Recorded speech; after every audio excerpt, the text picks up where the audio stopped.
kehadirat-Mu, ku tersungkur dan sembah-Mu. Ku persembahkan korban syukurku yang terbaik bagimu.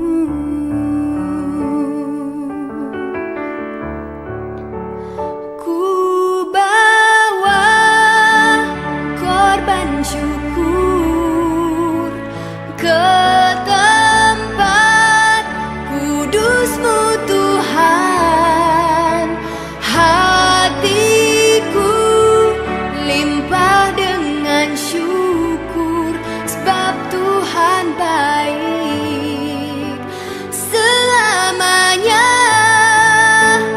Ku bawa korban syukur ke tempat kudus-Mu Tuhan. Hatiku limpah dengan syukur, sebab Tuhan baik. Oh, sebab Tuhan baik.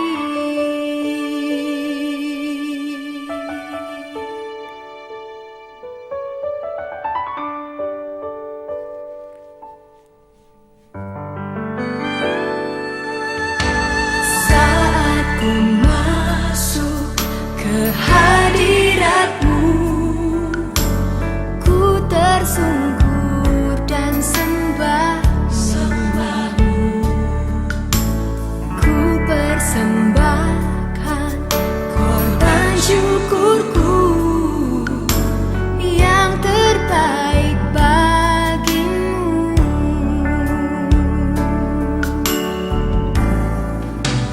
Ku bawa korban syukur ke tempat kudus-Mu Tuhan.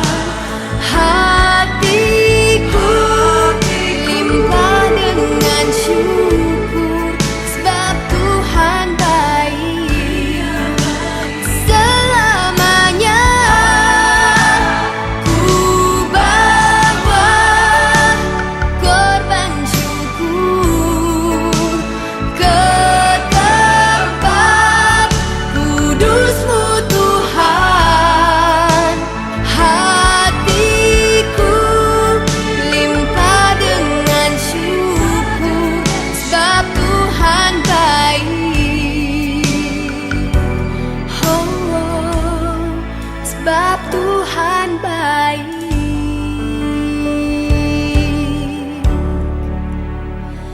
Ku bawa korban syukur ke tempat kudus-Mu Tuhan. Hatiku limpah dengan syukur, sebab Tuhan baik. Oh, sebab Tuhan baik, Dia baik. Sebab Tuhan baik, Dia baik. Sebab Tuhan baik, Dia baik selamanya.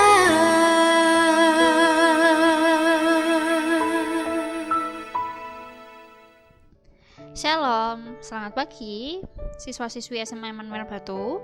Sebelum kita memulai aktivitas kita pembelajaran di hari ini, kita akan merenungkan sebagian dari firman Tuhan. Tapi sebelum itu, mari sama-sama kita berdoa.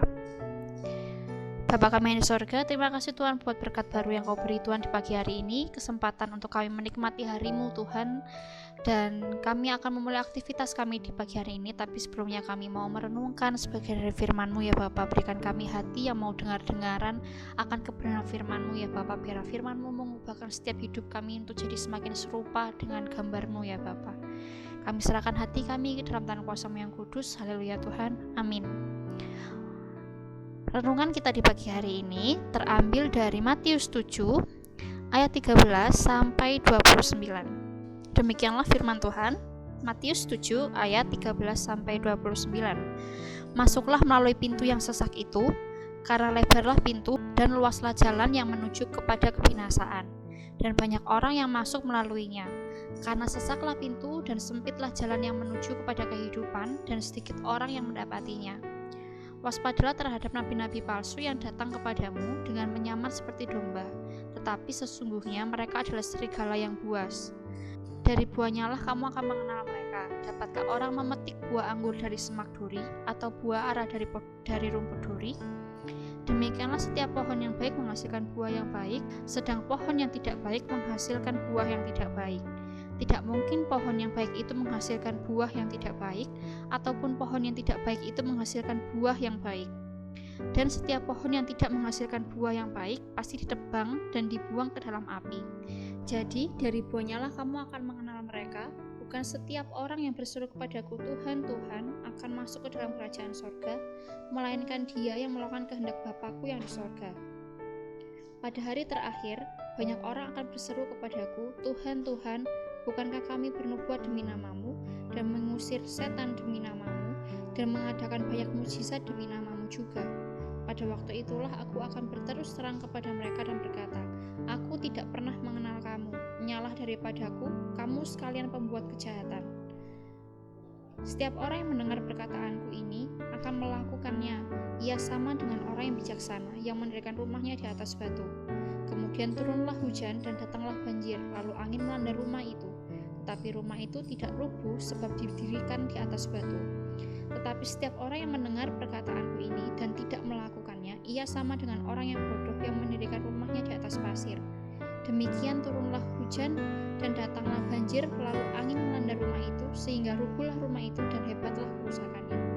Dan setelah Yesus mengakhiri perkataan itu, takjublah orang banyak itu mendengar pengajarannya, sebab ia mengajar mereka sebagai orang yang berkuasa, tidak seperti ahli-ahli Taurat mereka.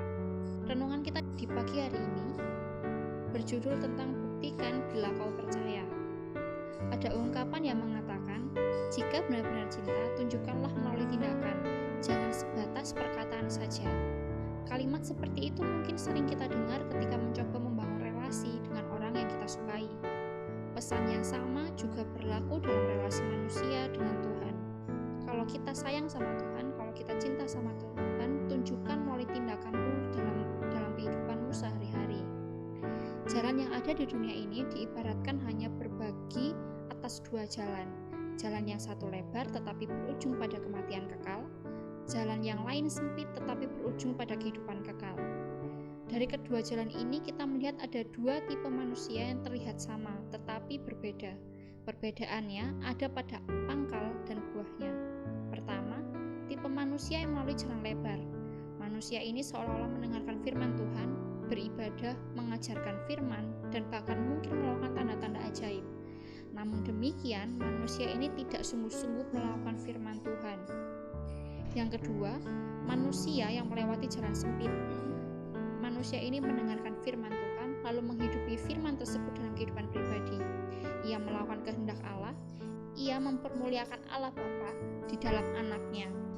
Manusia ini tidak akan mudah terombang-ambing atau terbawa arus zaman. Manusia tipe kedua ini kokoh dan teguh dalam iman seperti bangunan yang memiliki pondasi yang kuat. Manusia tipe kedua ini berjalan di dalam Tuhan Yesus dan menuju kepadanya, sebab Yesus adalah jalan dan kebenaran yang hidup. Seperti yang terdapat di Yohanes 14 ayat yang ke-6, kata Yesus kepadanya, Akulah jalan dan kebenaran yang hidup. Tidak ada seorang pun yang datang kepada Bapa kalau tidak melalui aku. Sesungguhnya, setiap orang bisa menjadi pengajar firman Tuhan yang benar-benar melakukan firman-Nya. Setiap orang bisa berdoa, beribadah, dan menghayati firman-Nya dengan sungguh-sungguh. Setiap orang bisa memperoleh mukjizat dari Tuhan Yesus yang Ia permuliakan. Iman kita pada Yesus Kristus harus ditunjukkan melalui hidup yang berbuah kebenaran. Kita tidak cukup mendengarkan firman Tuhan saja, tetapi harus melakukan dan menghidupi firman-Nya secara total. Marilah kita hidup beriman dengan memuliakan Allah Bapa di dalam anaknya, yaitu Yesus Kristus. Demikian renungan kita di pagi hari ini. Kiranya renungan ini bisa jadi berkat buat kita semua dan menumbuhkan iman percaya kita kepada Tuhan. Yuk sama-sama kita berdoa. Bapa kami di surga, terima kasih Tuhan buat kebenaran firman-Mu Tuhan di pagi hari ini ya Bapa. Terima kasih karena Kau sudah mengingatkan kami Tuhan untuk membangun hubungan relasi yang benar di hadapan Engkau. Bukan hanya sekedar mendengar firman-Mu, tapi kami juga melakukan kebenaran firman-Mu Tuhan. Bukan kami cuma sekedar melakukan tapi juga menghidupi dalam keseharian kami setiap hari lewat aktivitas apapun yang bisa kami kerjakan dalam kehidupan kami sehari-hari Tuhan, karena kami percaya bahwa kebenaran firman-Mu Tuhan harus kami hidupi dalam kehidupan kami sehari-hari lewat aktivitas belajar kami, aktivitas di dalam organisasi kami, dalam kehidupan sosial kami percaya Tuhan bahwa kami harus menghidupi kebenaran firman-Mu Tuhan. Kami mau jadi anak-anak-Mu Tuhan yang bertumbuh dan berbuah di dalam Engkau, berakar kuat dan kokoh di dalam Engkau Tuhan, tidak gampang terombang-ambing Tuhan dengan situasi yang ada di dalam dunia sekarang ya Bapa. Kami mau jadi anak-anak muda yang mau bertumbuh dan berbuah di dalam Engkau ya Bapa. Terima kasih Yesus buat kebenaran firman-Mu yang telah mengingatkan kami dan meneguhkan kami ya Bapa. Kami serahkan segala hari kami, aktivitas kami sepanjang hari ini ke dalam tangan kuasa-Mu yang kudus. Engkau sertai, Engkau lindungi setiap kami, Engkau jagai kesehatan kami ya Bapa. Terima kasih Yesus Kristus. Doa yang jauh dari sangat sempurna ini Tuhan kami serahkan dalam nama Tuhan Yesus Kristus. Haleluya. Amin. Selamat beraktivitas, selamat belajar. Tuhan Yesus memberkati.